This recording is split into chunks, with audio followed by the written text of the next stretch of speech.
All right, last time we started looking at conics, and we had in particular looked at which shapes? The ellipse, the parabola, and we very barely started hyperbola, right, Kyle? Yeah, very barely.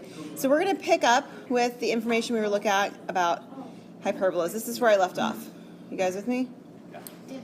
Okay, hadn't done any drawings. All I did was just write it down, and I said just copy it down. We'll talk about it next time. So we have two equations here. One of the drawbacks, if you will, is that there are two equations instead of just one. So when I did ellipse, I was able to tell you that I was going to do it a little differently than your book because I was going to collapse it down into one equation. And I could do that because it was a sum, right? Doesn't matter which one comes first. But when you have subtraction, order matters, right? So there's not a way to very nicely collapse this into simply one equation. And the different equations that you have depend on, or will dictate whether your hyperbola opens up and down or whether it opens left and right. And over here where we had written down the transverse axis transverse axis, that's actually how we are determining, or we're using that information to decide whether it opens the up and down and left and right. So let me draw you a couple of pictures, and I'll move this homework to another slide.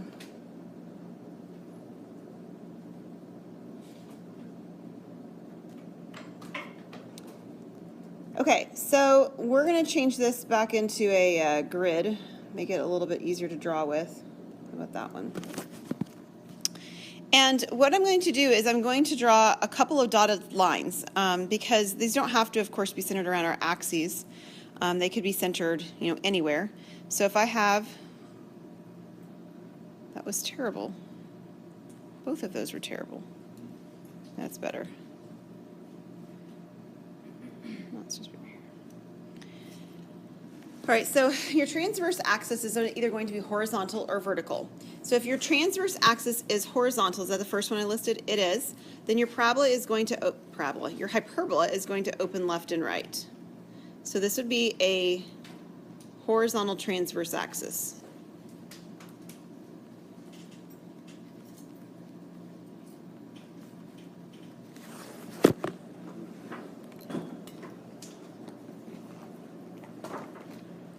The location where the two dotted lines that I drew is crossing in the middle is the center, okay? And the other axis has a name as well, so this would actually be my center. Whoops, that's a little too thick to write with.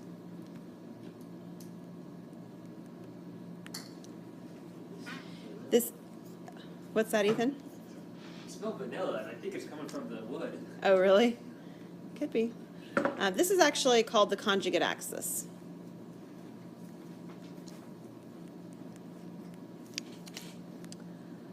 It's not drawn very well. It should be centered like that's actually a center, so let me move this one over a little bit so it's a little more convincing. Well, that's a little bit better. Sorry, you can't do that on your paper, but you probably drew yours better than I did to begin with. These points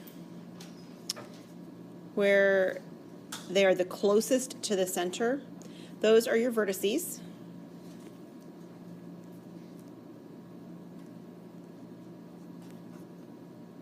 And there are points equidistant on either side as well. I'll mark them right here for the sake of argument, that are your foci.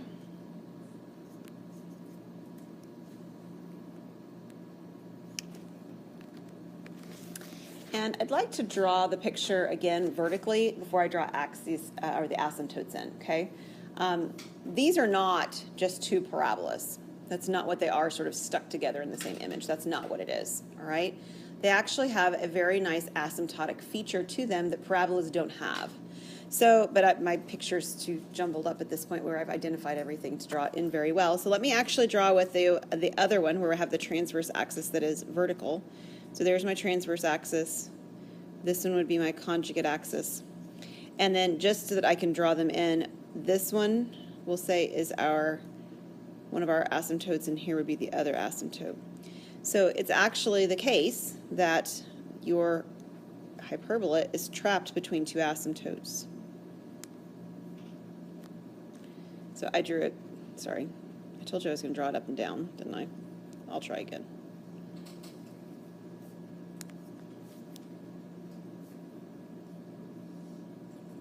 There we go.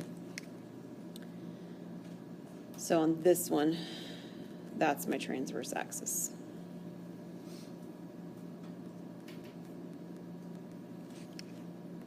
I'm going to give you some equations to find asymptotes, but I'm going to tell you I don't find them this way, and I'll show you how I do find them. But they're there. If you really are like an equation memorizer kind of person, then more power to you. So are we good with this screen before I switched? Okay. So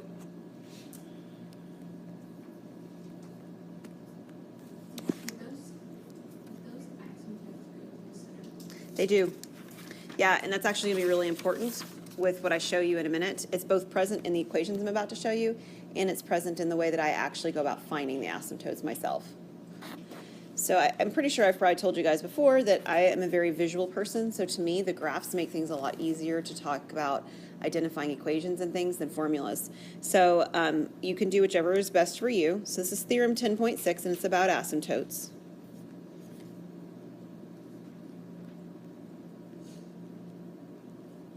So this is asymptotes of hyperbolas.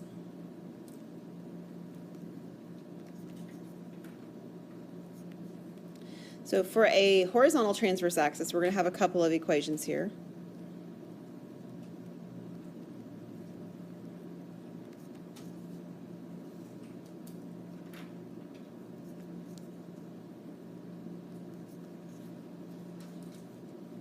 And if it helps you to remind yourself, horizontal means it's opening left and right. Okay, so write down left and right if you'd like, but horizontal transverse axis. The asymptotes are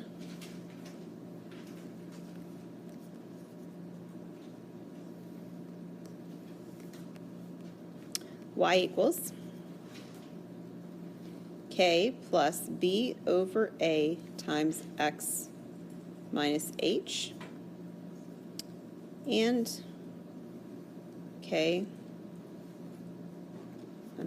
y equals k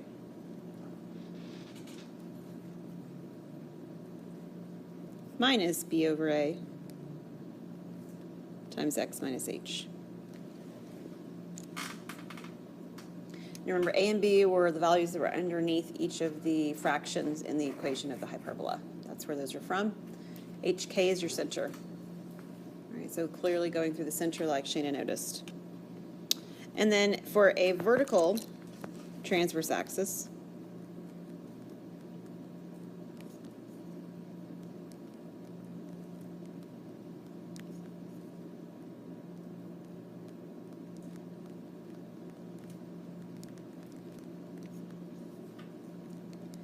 the asymptotes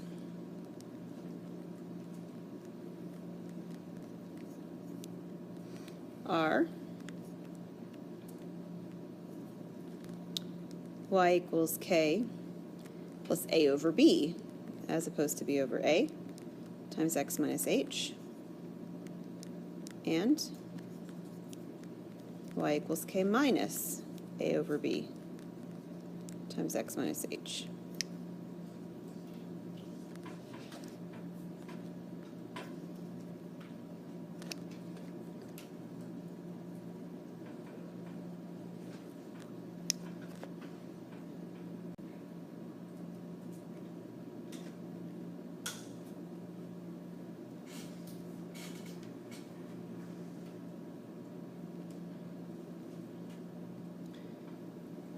Okay, so let's do an example, and I'll show you what I'm referencing when I'm talking about doing this from a visual perspective. So we're going to find the center, foci, and vertices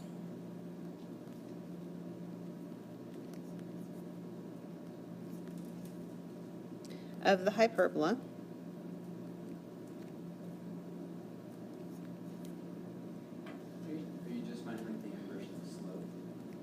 What's that? The difference is the inverse of the slope. Yeah, the reciprocal, or yeah, the multiplicative inverse.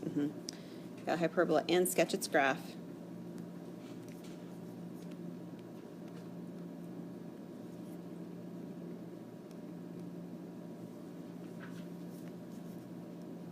And all of that so far makes it sound like you can do that without the asymptotes. I mean, except that the asymptotes are kind of like your foci. They're actually determining how steep or sharp those curves are, right? How wide or how narrow they are, and that's what's determined by the asymptotes.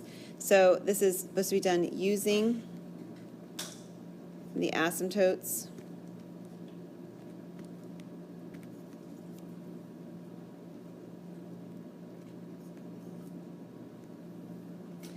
As an aid.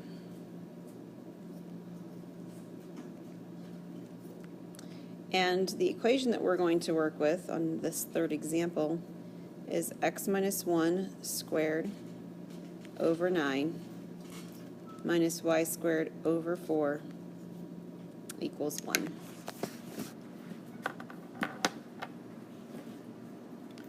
So to start with, what's the center of this hyperbola? It's 1, 0. You can determine that by the equation. What if the equation had not been given to you in such a beautiful form? What would you do? You do algebra and you complete the square, right? Like we did on one of them last time, yeah.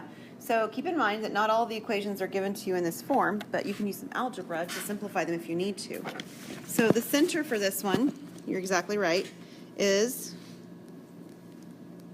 1, 0. There we go.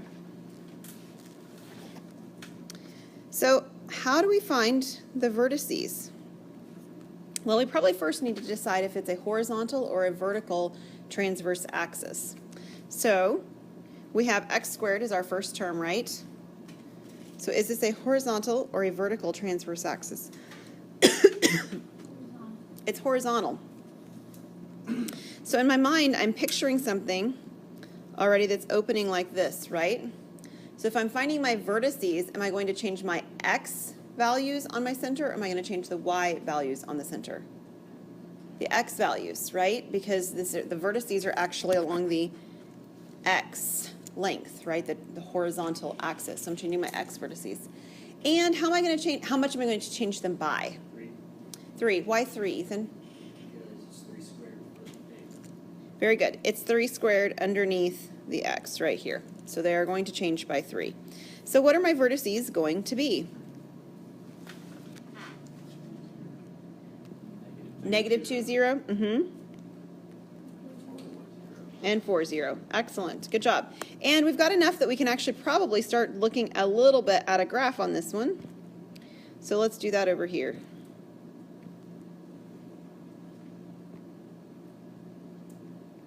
Actually, I want it to be solid, because we actually have a reference point now.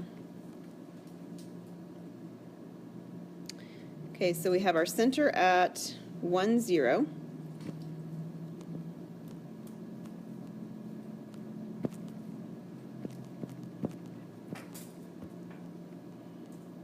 And then we have vertices at 4, 0, which would be here, and negative 2, 0, which would be here. And I think I should probably move everything over just a little bit more.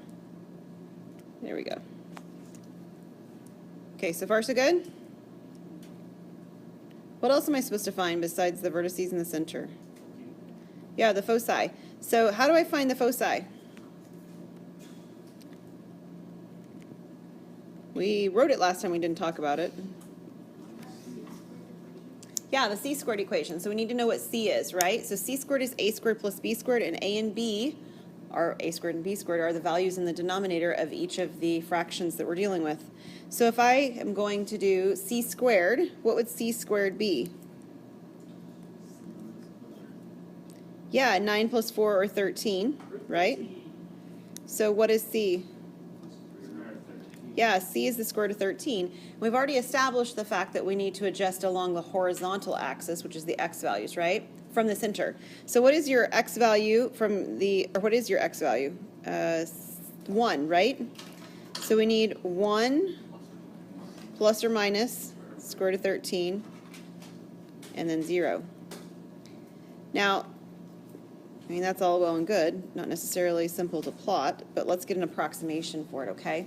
So approximate what square root of 13 is. 3.6. So I'm going to move 3.6 in each direction from the center. I'll use orange. So already I moved 3, so 3.6 would be just a little bit more, right? So roughly speaking, like this.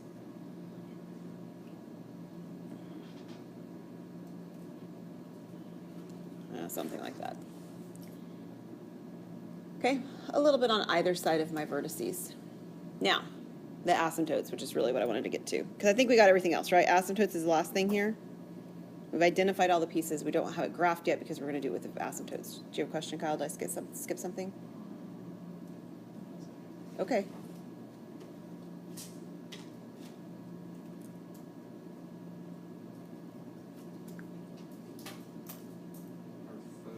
Our Foci should be at 4.6. 4.6. Just 1 plus that. Right, I think that's where I am. Is that where it's at? Yeah, I think so.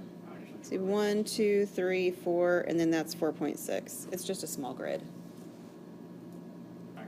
Yeah, so I think we're okay on that. Thanks for checking, though, because I certainly could have made a mistake. All right. What's the value underneath the x term?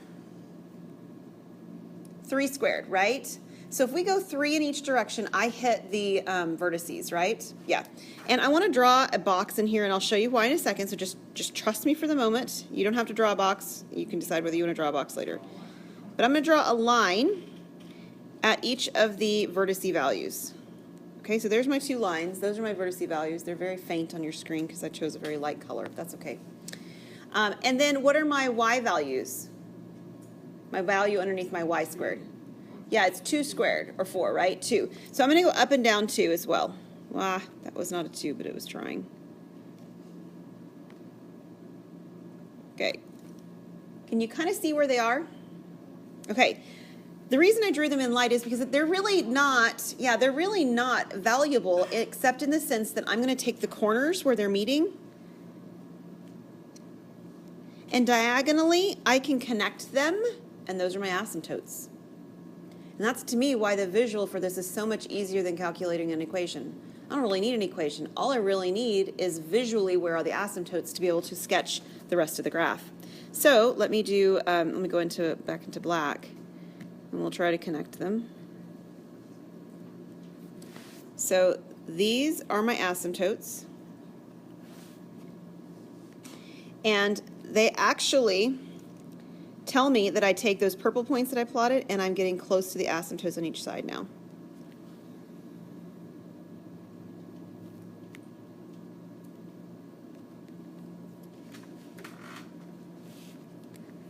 And because I did it light enough, I don't feel like those tannish ones are really getting too much in the way of my visual. If you were doing it on paper, you wouldn't necessarily need to draw those at all, right? You would just count up and down, left and right, and kind of sketch them, faintly erase them if you'd like. But this is what my graph of my hyperbola for this one would look like. So if we're doing this on our homework, should we draw like this graph on our homework if that's what we're doing, or should we use the equations?